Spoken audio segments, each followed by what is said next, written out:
Hello, welcome to Free Bible Commentary with Pastor Teacher Dr. Bob Utley. Be sure to visit Free Bible Commentary at www.freebiblecommentary.org. Now, here's Bob. Hey, let's go back to Zechariah, and I want to set the stage, if I could, for that background section. There is two halves to Zechariah. There's chapters 1 through 8 that is quoted quite often in the New Testament, and then a wholly different section, 9 through 14, that's also quoted quite often. One's quoted by the Gospels, the other one's quoted by Revelation and those apocalyptic passages more. Chapters 9 through 11 form a unit that is paralleled by 12 through 14. Now, 9 through 11 talks about the conflict. 12 through 14 talks about what God's going to do within His people in the end time. And there's always this problem in Zechariah that we've talked about so much. The events, they can be past events or they can be future events, and it's really hard to know. And what it seems like is happening in the Old Testament, the current events or the past events of the people of God form a kind of a foreshadowing or a warning to what's going to happen one day. And that seems to be especially the case in chapters 12 through 14. The keynote of chapter 12, and you'll see how often it appears when we read through this, is in that day. In that day. So it's obviously a future day. This is a highly messianic chapter. Now this whole section is. This is quoted so often in the Gospels about Jesus. The 30 pieces of silver is in here. They're going to mourn for whom they pierced. All of that is in this section. And so it's extremely involved messianic passage. And in chapter 12 tonight, we're going to see some... why don't you pass those outlines out for me, Kirk, to those folks who just came in. Some extremely interesting and strong statements about Jesus Christ. There's still prophecy. Every little point's not going to fit, but you're going to see some unusual, and I'm going to use the word coincidences, but I think it's, of course, much more than that. But it's not going to fit A, B, C, D, but it is going to, A and B is going to fit, and E and F is going to fit, and R and S, U, V is going to fit. But it's just not going to fit like we would like to think about forewritten history. And, of course, prophecy is not pre-written history. It's something else. So let's look at chapter 12. This little phrase, the burden of the Lord, is the exact way that chapter 9 begins. That's how we know that 9 through 11 is somewhat parallel to 12 through 14. The word Lord there, I want you to look at the word Lord in your translation. Is it all caps? Is everything capitalized? The O, the R, the D. Is it all caps? If it's all caps, what does it mean? Yahweh. Covenant name for God, Exodus 3:14. Now, if it was a little O, a little R, and a little D, what would it be? Be what? Yeah. It'd be Adonai, Lord, Master, Owner, something like that. Right. Now, an unusual thing here in this very first line is the burden of the word of the Lord concerning Israel. Now, that when we read through this, you're going to find this is the only place in the whole chapter the word Israel is used. And mostly it's going to talk about Jerusalem and Judea. That's all it talks about. Now, back over in chapter 11, verse 14, look up there in chapter 11:14, the same page right up. It mentions, "Then I cut my second staff, union, in pieces to break the brotherhood between Judah and Israel." Now, this is what's so confusing about parts of the Old Testament. It depends on what part of the Old Testament you're in when this applies. The word Israel can mean several things. It can mean Jacob's name after he wrestled with the angel, the brook Jabbok. It can also mean the entire Jewish nation. But it can also mean the northern 10 tribes, also called Ephraim, Manasseh, Israel. Now, in verse 14, in chapter 11:14, it's obvious that Judah and Israel, the word Israel means the northern 10 tribes. But in verse 1 of chapter 12, it seems to me that we're using the word Israel in a sense of the covenant people of God and not the northern 10 tribes. Now, the reason I think he's going to go back and use the word Israel as the all-inclusive term for the people of God is it goes back to the Sinaitic covenant. And I think that's why he's using it. But it does mean all the people of God there. Thus declares the Lord, and three things are said about him, who stretched out the heavens, 1, 2, lays the foundation of the earth, 3, forms the spirit of man within him. Now all of those verbs are participles. And participles are a verbal form that speaks of continuing action. In English, they have ing on the end. Running, diving, speaking. Speaks of continual action. Now, you and I would probably both all agree that forms man, the spirit of man within him. I think God continues to do that. But I would think God stretches out the heavens and lay the foundations of the earth without really thinking about it. I would think that's a past event that's finished. And yet much writing has been done on this verse about the fact that God continues to be creating and sustaining his creation on a moment-by-moment basis. That it's not something in the past. It's not the picture of English deism that said God is the greatest watchmaker we've ever known. He built the greatest watch, the world. He wound it up and he let it go on its own. And somewhere down the line he's going to come back and see if it's working all right. The Bible picture of that is that God is actively involved in his world on a daily basis and that he sustains the world on a moment-by-moment basis. And that's the idea here with these participles. Now, when it says stretches out the curtain, I looked in my reference Bible and couldn't find very much, I'm afraid. But I found some places that I really like. Isaiah 40:22 and Isaiah 51:13. Now, I think I like those because the idea here is we're talking about ancient metaphors to describe spiritual truths. So when it says that God stretches out the heavens, what kind of metaphor do you think he's pulling from? Well, stretching out the heavens, what in the ancient world could he be talking about? Pitching a tent. Stretching that canvas. So the heavens are pictured as a curtain or a vault, or if you would please, a large tent that God has stretched smooth. Okay? Then it says, lays the foundation of the earth. There's a couple of passages I think I like on that. Job 38:4-6, and Psalms 104:5. Now it also says he lays the foundations of the earth on nothing. But the other side of that is that he lays them sure and certain and strength. Then it says, forms the spirit of man within him. Now I go back to Genesis chapter 2, verse 7, and that is a very important verse for me for this reason. There's much discussion because of the Bible coming into contact with Greek philosophy in the New Testament about the question, does man have a soul or is man a soul?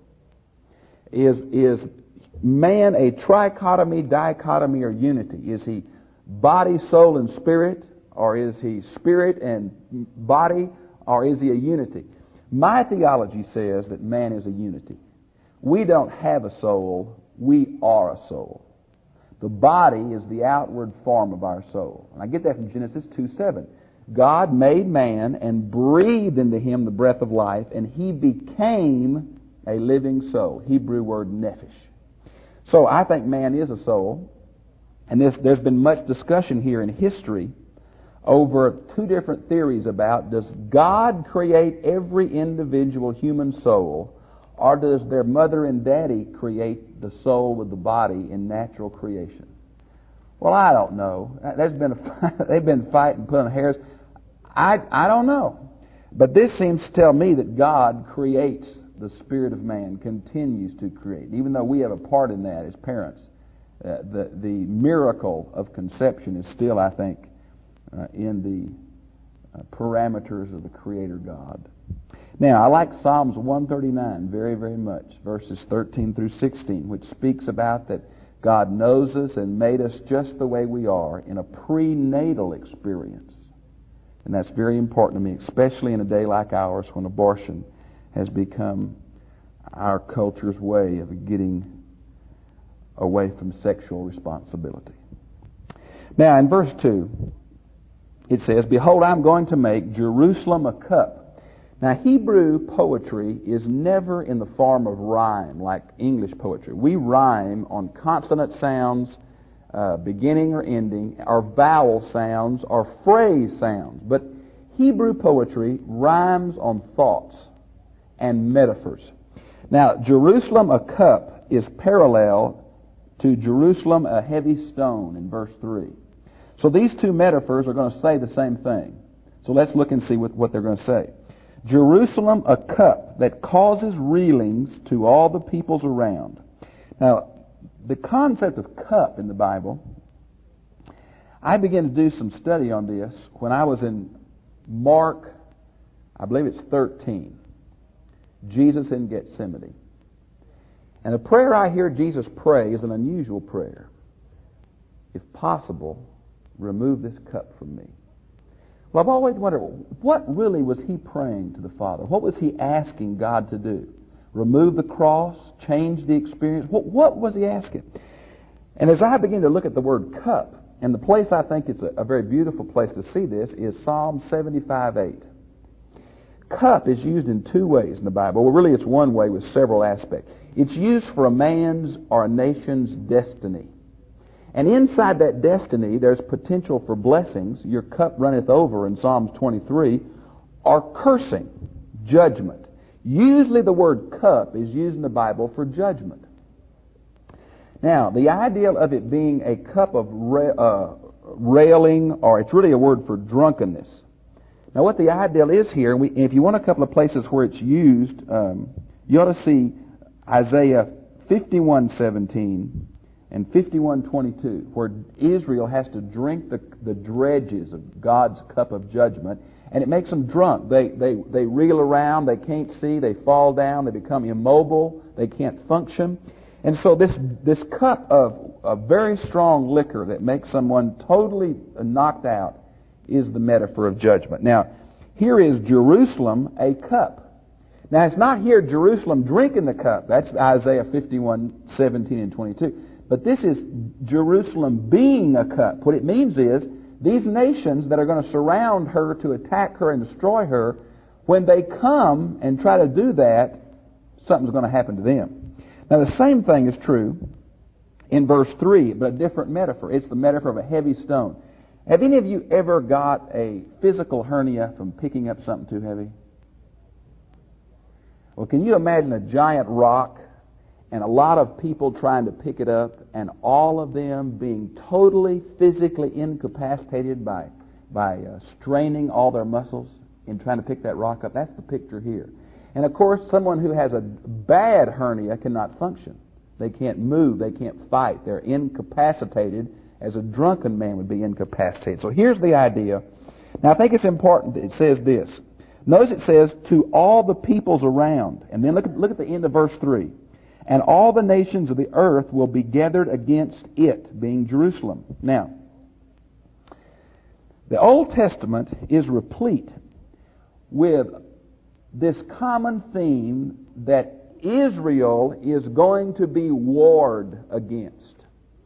That somehow, be it Jerusalem or Judea or the people of God, that the world and its system and its ideals, there's going to be an ultimate battle. Now, what do we call that in the New Testament? Apocalyptic. Armageddon. And in this very chapter, it's going to mention Megiddo. And Armageddon is simply a way of coming into Greek, the valley or the plain of Megiddo. It's the valley of Jezreel. If you have a map in the back of your Bible, it's up toward the Sea of Galilee, and it's a large valley. It's called Megiddo is the city, and the valley is called Jezreel. Well, this prophet is intensifying that note. He's saying that all the peoples of the earth sometime is going to come against the people of God in Jerusalem. And when they do, God is going to fight again for His people as He did when? Joshua. It's those war metaphors from the Canaanite invasion long ago. Now, okay, verse 4. In that day, and there's that little phrase again. You'll find it all the way through here. In that day, declares the Lord, I will strike every horse with bewilderment and his rider with madness. But I will watch over the house of Judah while I strike every horse, the people with blindness. Now, here is the picture. You might want to see Isaiah 31:1. As a matter of fact, I want to read that because I think it really sets the note for what I want to say. Woe to those who go down to Egypt for help and rely on horses and trust in chariots because they are many, and in horsemen because they are very strong, but they do not look to the Holy One of Israel nor seek the Lord. I want to tell you, the cavalry idea was the strongest military force, that in chariots, in the ancient world. There was nothing could stand before those folks, okay, in battle. Chariots and cavalry were superior. Now, the military might, as far as hardware, may have changed in our day from horses and cavalry. But I want to tell you, any people that trust in their military might and forget the Lord God are fools. Because IBM missiles with multiple warheads, no matter how many we have, will not help us if God is not with us. And that's the idea here, that even though cavalry comes against this poor, defenseless town, remember when this is written. It's written by a prophet right after the turn of the exile. Jerusalem has no walls. She can't get her walls built. She is defenseless. Her neighbors are picking on her. And this prophet writes, let them come with their cavalry. For the one who is with us is stronger than the one who is with them. And that's the idea here. So the cavalry will be thrown in disarray. The horses will be terrified. The riders will be blind. This has happened before. It happened during Sennacherib's invasion of Jerusalem, earlier period of the history. And apparently the same thing is going to happen in the end time. I do believe this chapter is very eschatological or end-time oriented. Look at verse 5. Then the clans of Judah will say in their hearts, a strong support for us are the inhabitants of Jerusalem, through the Lord of hosts their God. Now, here is the Jew. You know the mentality of the Jews today. I don't fault them at all for being a good army. I think Israel probably, man for man, has one of the most superior armies in the world. But most of Israel's accomplishments, they say, boy, we're a good army. There's going to come a day when they're not going to give credit to the army. They're going to give credit to God who is with them. And that's the idea here. The little phrase you see in the last of verse 5, the Lord of hosts. Now, another translation of that, the word host can mean several things. It can mean the angelic beings. It can mean the heavenly council. But one good translation of this phrase would be Yahweh, the captain of the armies of heaven. And I think you see the military implication right there. So it's going to be supernatural intervention that cannot be explained by the military power of the Israelis or their shrewdness in battle. It'll be explained by a supernatural occurrence of God. In verse 7, the Lord will also save the tents of Judah first. Now, the reason He's going to save the tents of Judah first, if you get the metaphor, it's Jerusalem, and then it's the rounding area, Judah. Well, what would you say was most vulnerable? A walled city or a bunch of tents out here? God's going to save the tents to prove the power. And they're the most vulnerable. They're the first ones to fall. He'll be with them. Okay? Save the tents of Judah first in order that the glory of the house of David, lo and behold, we just had a brand new element here. And it's as messianic as it can be. The house of David. Where in the Old Testament are the promises given to the house of David? Do you remember offhand? 2 Samuel 7. In 2 Samuel 7, the line of the Messiah will come through David. Well, it says the stump of Jesse is another place, but it's David and his seed. So here we have the messianic reference to a royal David. Now, we're right after the exile. The royal seed has almost been destroyed, and this kind of hope seems to be far-fetched, and yet the prophet brings up this ancient prophecy about the house of David. And the glory of the inhabitants of Jerusalem may not be magnified above Judah. In that day the Lord will defend. Now the word defend is a word that means to cover. Example meaning to cover with a shield. Okay? To cover with a shield the inhabitants of Jerusalem. Now notice this, look at your text. Follow with me. Verse 8, 9, and 10 are just, I think they're super passages, but they're difficult. Now look. The Lord will cover or defend. Then it says, the one who is feeble among them in that day. Now the word feeble means the one who stumbles. It's usually interpreted as being the old, the helpless, the sick. But I want to propose a theory to you.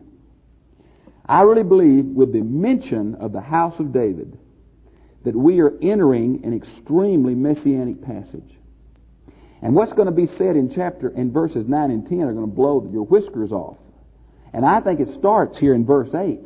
Because I think the one who is stumbling, I think it's a reference to Christ. Now, where would I get that from? Where did he ever stumble? The road to Calvary, Golgotha. If this little phrase here, the one who is speaking, if that's all I've had, that would be a far-fetched interpretation. You know, if all I had was the mention of the house of David, and then I tried to force that Jesus stumbling on the way to Calvary in that little word stumbling, I think you could legitimately say I was reading too much into this text. But there's much more to follow that I think literally is fulfilled in the life of Christ. And that's why I think this, it amazed me, Kirk. I read about 30 commentaries. Not one person thought that was true. I want to see what you think when it's all over, okay? Listen to the rest of it. And we'll be like David. And look, this really is some statement. The house of David, now if you have New American Standard, you see where it says will be there, last part of verse 8. You see it's in italics? Now that when anything's in italics in a modern translation, it means it's not in the Hebrew text. So it says the house of David like, now what word do you have? God? That's capital G, isn't it? Anybody have a small g? Well, it's the word Elohim. Now the word Elohim can mean God, full-blown Yahweh, Father. Or it can mean the angels. It depends on the passage. Now let's look at this one and see if it's an angelic being or God. Well, if you just read it on the surface, you'd say, well, it says the angel of the Lord, so it must mean an angel. But wait a minute. I really think the angel of the Lord in the Old Testament, is the pre-incarnate Christ. Because there are some astonishing passages about that angel. Now, I've listed 2 of them, and I want you to look with them with me and see if you think that is just another angel. Let's look first at Exodus 13:21 and compare it with Exodus 14:19. Exodus 13:21. Exodus 13:21 compared with 14:19. Let me read it. The Lord, as all caps, Yahweh, was going before them in a pillar of cloud by day to lead them on the way, and a pillar of fire by night to give them light, that they might travel by day and by night. So it says Yahweh was the pillar of cloud. Would you buy that from 13:21? Now look over at 14:19. And the angel of God, who had been going before the camp of Israel, moved and went behind them, and the pillar of cloud moved from before them and stood behind them. Now, do you catch the identity there? Yahweh is identified with the angel of God. Now, there's one more. It's even it's stronger than that, if possible. And that's Exodus 23:20 and 21. Exodus 23:20 and 21. The reason I like this one, because it says some things about this angel that I wouldn't say about anybody but God. Listen to this. Verse 20. Exodus 23:20. Behold, I am going to send an angel before you to guard you along the way, and to bring you into the place which I have prepared. Look at verse 21. Be on guard before him, and obey his voice, and do not rebel toward him, for he will not pardon your transgression, since my name is on him. Now, folks, there ain't nobody can forgive sin but God. So here the angel. And another very strong one I didn't even mention here, but I just came to my mind, is Exodus 3. It says, an angel of God appeared in a burning bush, and Yahweh spoke out of the bush and said. Now, do you see how often that angel identified with God? So I really think that we shouldn't lower Elohim to little g here, but make it fully capital G. And I think the angel of the Lord is another way of talking about deity. I really think, now some of these passages, the angel of the Lord is just a common angel, but in other ones, it is a way of speaking of deity, and I think it's the pre-incarnate Christ. So that's a strong statement. The house of David will be like God. Now, man, that would blow a Jew's socks off. You know, they just didn't say things like that. Now, verse 9. Again, it's going to get even more why I think it's messianic. By the way, who in David's line could fulfill this? If this really is saying the house of David will be like God, who could possibly fulfill that kind of a description? Jesus. I think it's a very veiled, very Old Testament way of affirming the full deity of the coming Messiah. We got the house of David, that's messianic as it can be. The house of David, a human being, a royal, kingly, lined human, is going to be what? Deity. I mean, there ain't nothing, nowhere fulfills that except the Lord Jesus. Okay, that's not the end of it. Verse 9, we have in that day again. Seems to be a messianic reference to the time of Christ, what it seems to be, and beyond. Then verse 10. And I will pour out on the house of David and on the inhabitants of Jerusalem. Now, the I will pour out says that God's taken the initiative. This is not the Jewish people turning to God all of a sudden.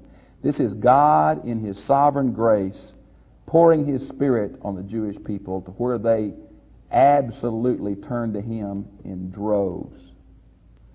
I think we're real close to Romans 11:25 and following about all Israel will be saved right here in this passage. When that is, how that is, I do not understand. But the same analogy of all Israel will be saved seems to be right what we're talking about in 10 through 14.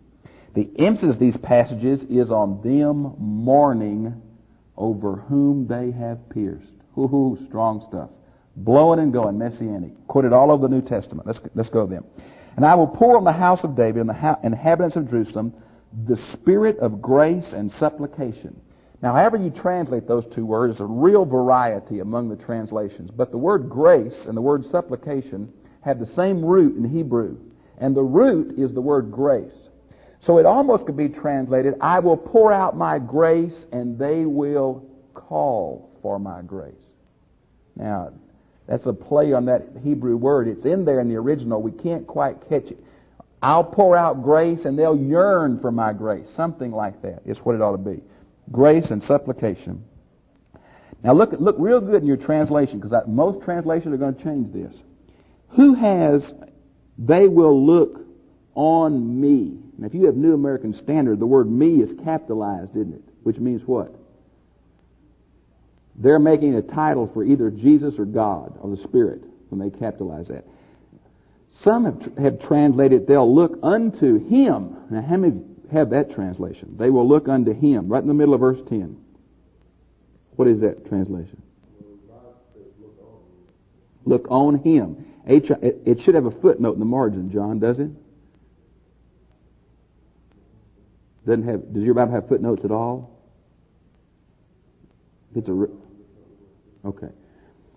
What they're saying is, this is what they're going to say. And they will look on me whom they have pierced.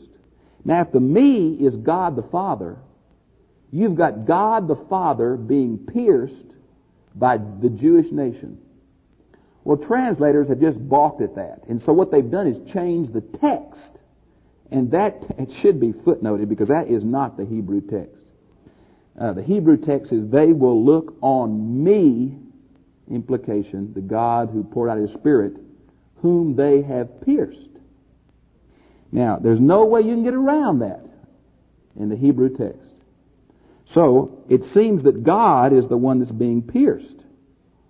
Now, the word pierced here and the word pierced in Isaiah 53 are different Hebrew words, but the context, I think, is just the same. Now, this is quoted in John 19:37 about the crucifixion. Now, when I first read this and the word pierce came to mind, I was thinking of the nails that they put in His hands. But that's not what it refers to in John 19:37. What do you think the word pierce would refer to? Sword? Exactly. It's the spear they stuck in His side and blood and water came out. That is what that John quotes this context to say, to fulfill the prophecy right here, John says, when they stuck His side with a spear. Now, is it out of the realm of possibility that the Messiah and the Father could be spoken of in the same sentence with the same pronouns? If God is a Trinity, would it be improper for us to say God was pierced? Would that be improper? I don't think it would be. So I think we have even a stronger deity construct here that is linked to the sacrificial death of Christ. No way to get around it. The translations, ancient translations, commentators try to change that on me to on him, and it will not change without presuppositions of the interpreter. It will not change in the text. Okay? On me whom they have pierced, and they will mourn for him. Now, New American Standard has him capitalized. Does yours? That means they're making it God again. Okay? They will mourn. Now this mourning is the major grammatical contextual theme of verses 10 through 14 is an unbelievable sorrow is going to come upon the covenant people of God. Now the sorrow is going to be linked. Now listen to me good. The sorrow on the people of God are going to be linked to the fact that they pierced somebody. Now, man, I tell you, I just see New Testament just shining through this. I see spotlights coming out of this. There's coming a day, if the Jews ever turn back to God, they're going to turn back through Jesus. There ain't no way to God except through Jesus. There's going to come a day when they're going to realize what they did. Remember when Peter preached on Pentecost? It says the Jews were cut to the heart, and what they said? That is going to happen to national Israel, I think, someday. God's going to have to do it. They're not going to do it, but He's going to do it. And if it ever happens, the central characteristic will be the repentance and the mourning over what they did to the person of Jesus Christ. And I think that's what it says right here. They're going to mourn for Him. Listen to this. It's not through yet, Messianic. As one mourns for an only son. Man, John 3:16, blowing and going. The word monogenes, which is the word usually translated in English only. For God so loved the world, He sent His only begotten Son. Well, there is a uniqueness, one of a kind, only. They have the word only son and firstborn in here. Well, that's more than a coincidence to me that the mourning that they're going to experience will be similar to a parent's mourning over an only son. You say, well, that's just a coincidence. Oh, I think it's much, much more than that. They will weep bitterly over him, like the bitter weeping over a firstborn. In that day, there will be great mourning in Jerusalem. Now, look at verse 11. This is very difficult to interpret. A lot of theories here. Do you see that 1.5 foot long Hebrew word there? Hadad, Rimmon, or Rimmah. Now, does any translation here have them divided with a dash or 2 capitals? Does any... Has Hadad and then Rimnon? Okay. New International? Well, that's one of the theories. And what that would mean, if they have them both split or both capitalized, they're saying that the word Hadad is a Syrian god, and the word Rimmon is a Syrian god. We get that from 2 Kings 5:18.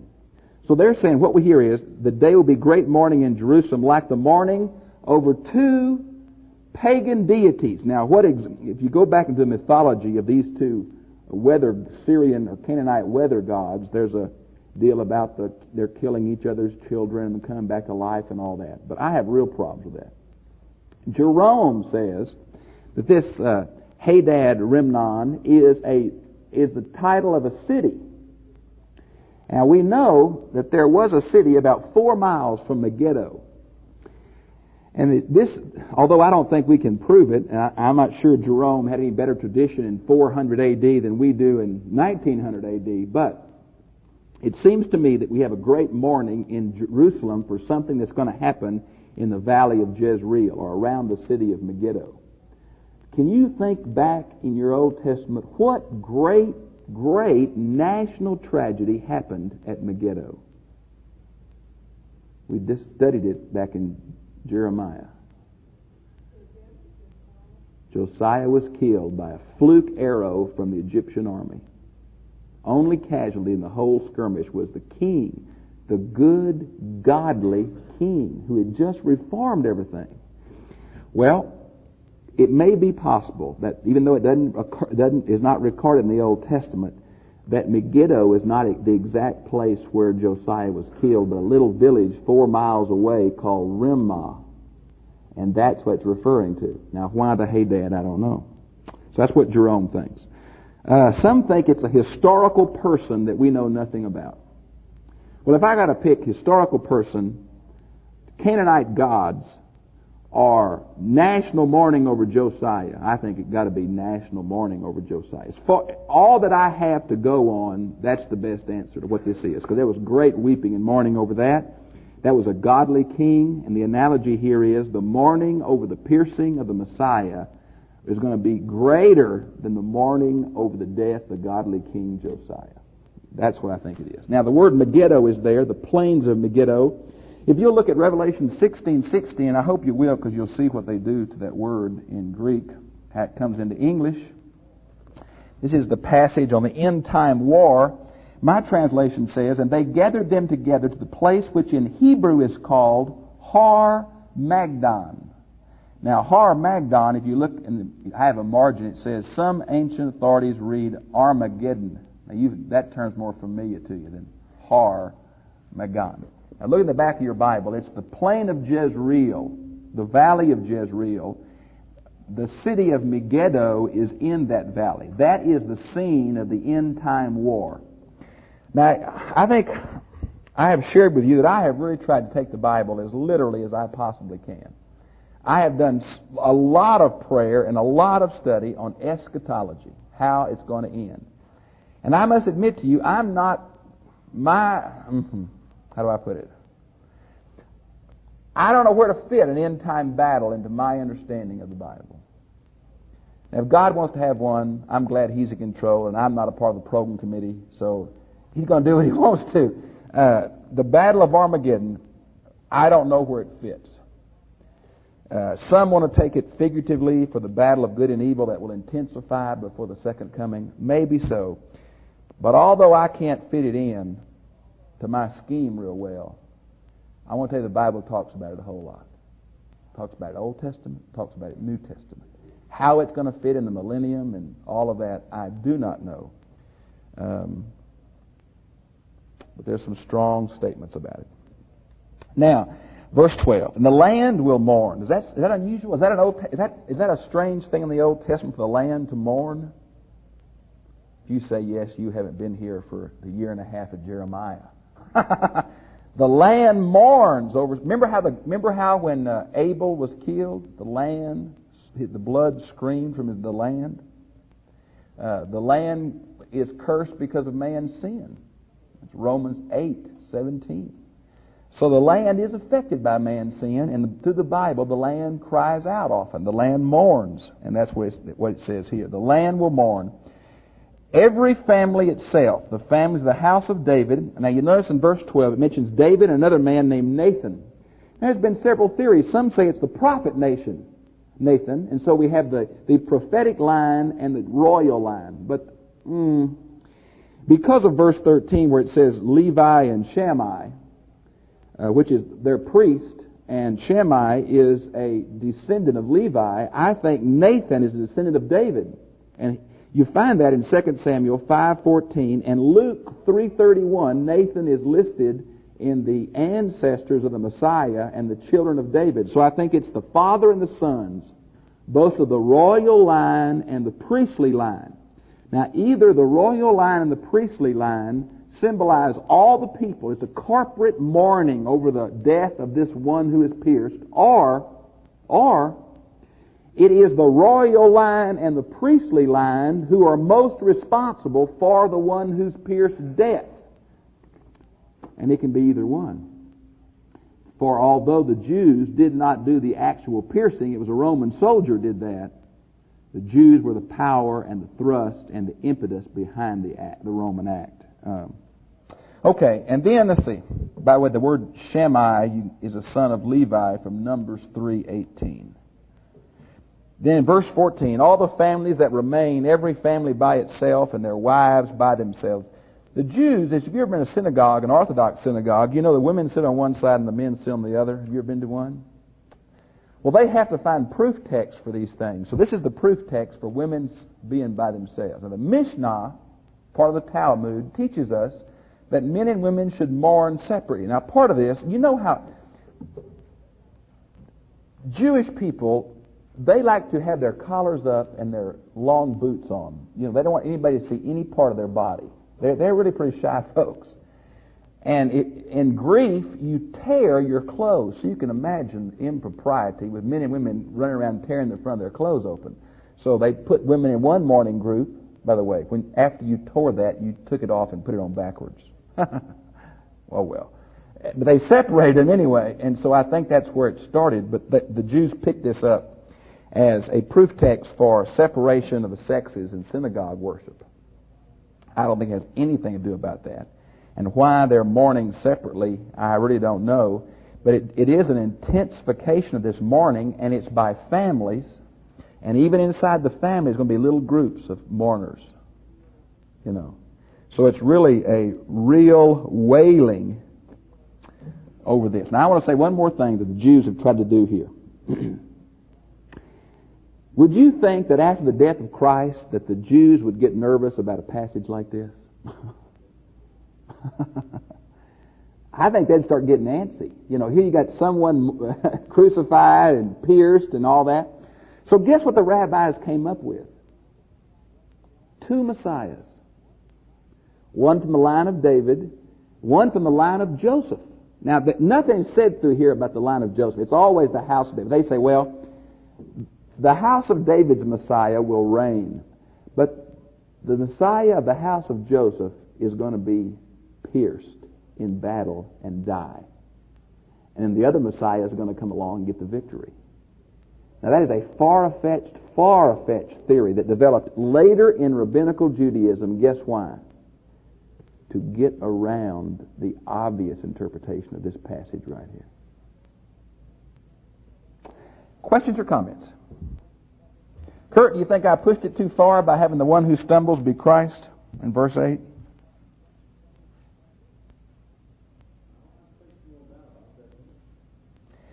There sure is a string of things that are so literal, isn't it? It amazes me, all of that.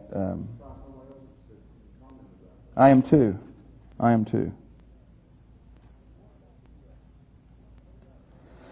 What about what do y'all think of, if you just read this chapter through, would you pick up the messianic element?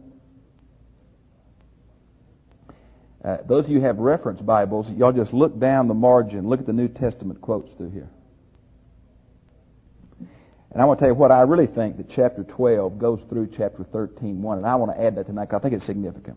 I want you to look at chapter 13, just verse 1. As you'll notice, my New American Standard makes the chapter really begin with verse 2 because it makes a new paragraph there. This one who is pierced, who seems to be God, who is going to finally bring the whole nation to an intensified state of mourning. Listen to what this one who is pierced does. In that day, there's that theme, a fountain will be opened for the house of David and for the inhabitants of Jerusalem for sin and for impurity. Holy moly. What we have is a substitutionary, sacrificial death on the part of the one who is pierced, who is God, to deal with the sins of the covenant people. Woo! By the way, the words sin and impurity are often used in the Old Testament for idolatry, and if you'll look at verse 2 for next week, that's exactly what it starts talking about, is idols. So I think we have one of the strongest predictive prophecies about the death of Christ anywhere in the Bible. Now, here's why prophecy is so hard to deal with. If all I had was Zechariah 12, and I never had heard about Jesus' life and death, this prophecy wouldn't make doodly twaddly sense to me. It's only as I know the New Testament, it's only as I've read the Gospels, and as I look back through the glasses of the Gospel recording, only then do I start seeing jewels of predictive prophecy in the Old Testament. Only then. I would have never seen what happened to Jesus in Psalm 22 unless I had read about unless I'd read about Gethsemane and Calvary first. Then reading about that, as I look back, boy, Psalm 22 starts to have incredible, literal, prophetic linking. Now, what happens is that it doesn't always all fit. That makes us Western-minded folks who want ABC and 3 points in a poem really upset. It's not just in black and white, so to speak. It's always in veils. It's always in shades of colors. It's never just bang. It's always a little loose. And that's what makes prophecy so hard to handle, because being loose, people get too many wild interpretations. The smart thing with prophecy is, do not try to go to the Old Testament to prove the new. Assume the validity of the new, read the new, accept the new, then read the old with Jesus being the focal point. The Old Testament takes up extreme beauty and meaning looking from Calvary back. Now, I think we've got to let the history of Israel as a nation have validity. But I think if we miss Jesus, the Lord of all Scripture, we're going to miss much of the beauty of the Bible. So we don't want to let the New Testament interpret the Old first.